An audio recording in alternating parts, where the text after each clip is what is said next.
రాష్ట్రంలో కూటమి ప్రభుత్వం అన్ని వర్గాల ప్రజల్ని మోసాలు మాయలతో పాలన సాగిస్తూ వెన్నుపోటు పొడిచిందని, ఇచ్చిన హామీలన్నింటినీ అటకెక్కించిందని వైఎస్ఆర్సీపీ పిఠాపురం నియోజకవర్గ ఇన్ఛార్జ్ పీఏసీ సభ్యురాలు వంగగీత విశ్వనాథ్ తీవ్రంగా విమర్శించారు. చంద్రబాబు వెన్నుపోటు పాలనకు 2 ఏళ్ల పేరుతో వైఎస్ఆర్సీపీ రాష్ట్ర వ్యాప్తంగా చేపట్టిన నిరసన కార్యక్రమాల్లో భాగంగా పిఠాపురంలో వైసీపీ ఇన్ఛార్జ్ వంగగీత విశ్వనాథ్ ఆధ్వర్యంలో పార్టీ శ్రేణులు భారీ ఎత్తున నిరసన ర్యాలీ చేపట్టాయి. ముందుగా పిఠాపురం మహారాజకోట ఆవరణలో గల వైఎస్ఆర్ కాంగ్రెస్ పార్టీ కార్యాలయం నుండి పార్టీ నాయకులు, కార్యకర్తలు, అభిమానులతో కలిసి వంగగీత విశ్వనాథ్ భారీ ర్యాలీగా బయలుదేరారు. ఈ ర్యాలీ కోటగుమ్మం సెంటర్ మీదుగా పిఠాపురం మున్సిపల్ కార్యాలయం వద్దకు చేరుకుంది.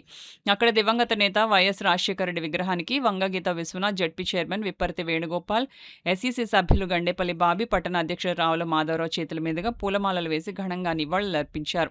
అనంతరం భారీ ర్యాలీగా చర్చ్ సెంటర్, బంగారమ్మ రావిచెట్టు సెంటర్ మీదుగా అంబేద్కర్ సెంటర్ వరకు ఈ ర్యాలీ కొనసాగింది.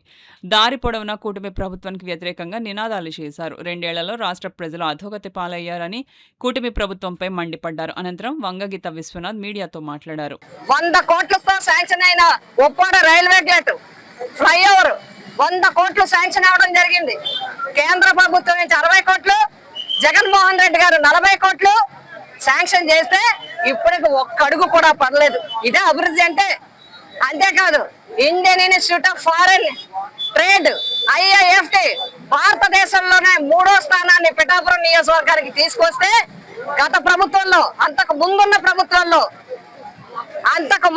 ప్రభుత్వంలో దాన్ని తీసుకెళ్లి విశాఖపట్నంలో పెట్టాలంటే పోరాటం చేసి నిర్మలా సీతారామన్ గారిని, పీయూష్ గోయల్ గారిని ఒప్పించి వారిద్దరి చేత ఇక్కడ ఓపెన్ చేయించి ఈ రోజు అభివృద్ధి జరిగే విధంగా చేస్తే, గత ప్రభుత్వంలో జగన్మోహన్ రెడ్డి గారి సహకారంతో మేం చేసిన దాన్ని అది మేం చేసాం. ఏం చేశారు? మీరు చేసింది ఏంటో చెప్పండి. జగన్మోహన్ రెడ్డి గారి పరిపాలనలో పిఠాపురానికి 3 రైల్వే గేట్లు ఉంటే Gorsa railway gate, Marapuram railway gate లో RUB లేసి చూపించాం. 3వ గేట్ మధ్యనున్న గేట్ కి 100 కోట్లు శాంక్షన్ చేయించాం. అభివృద్ధి లేదు. పాలిటెక్నిక్ శాంక్షన్ చేయించాం. అదే విధంగా కాలేజీలు శాంక్షన్ చేయించాం. స్కూల్ బిల్డింగ్లు శాంక్షన్ చేయించాం.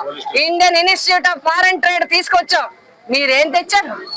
మీరు తెచ్చింది ఏంటో చెప్పండి. ఆయుష్ కాలేజీ, ఆయుష్ హాస్పిటల్ మేము శాంక్షన్ చేయించి బిల్డింగ్ కట్టించాం. కనీసం మీరు ఓపెన్ కూడా చేయలేదు. సచివాలయాలు నిర్వీర్యం చేశారు. రైతు భరోసా కేంద్రాలు నిర్వీర్యం చేశారు. హెల్త్ సెంటర్లు నిర్వీర్యం చేశారు. మీరు చేసింది ఏదన్నా ఉందంటే మూత పెట్టి మూసేశారు. కూటమి అంటే మూసేయడమేనా? ముగ్గురు కలిసి ముంచారంటారు కదా, ఆ విధంగా నియోజకవర్గాలు, రాష్ట్రంలో అభివృద్ధిని ముంచేశారు. ప్రజల్ని అన్యాయంలో ముంచేశారు. అందుకనే వైఎస్ఆర్సీపీ ప్రజల పక్షాన నిలిచింది. ఈ అన్యాయాన్ని చూస్తూ సహించం. 17 మెడికల్ కాలేజీలు తెస్తే వాటిని మూసేశారు. ఇవాళ నిరుద్యోగులకు వృత్తి కల్పించమంటే DSC పెట్టి మీ సొంత మనుషులకి, మీకు కావలసిన వాళ్ళు పరీక్షలు రాకపోయినా సరే పోస్టింగ్లు ఇచ్చేసే పరిస్థితిలో మీరు ఉన్నారు. విద్యార్థుల్ని అందరినీ కూడా అన్యాయం చేశారు. కాబట్టి మా నిరసన తెలియజేశాం. ఈ రోజు పిఠాపురం నియోజకవర్గంలో కూడా వైఎస్ఆర్సీపీ కుటుంబాల నాయకుల యొక్క నాయకత్వంలో, వారి సహకారంతో ఈ రోజు పెద్ద ఎత్తున అందరూ కూడా ప్రజలకి అండగా నిలబడి ఈ రోజు ఈ యొక్క ర్యాలీని అందరూ కూడా జయప్రదం చేశారు. వారందరికీ కూడా మేము ధన్యవాదాలు తెలియజేస్తున్నాం. ఇక నుంచి తీవ్రంగా ప్రజల కోసం పోరాడతాం.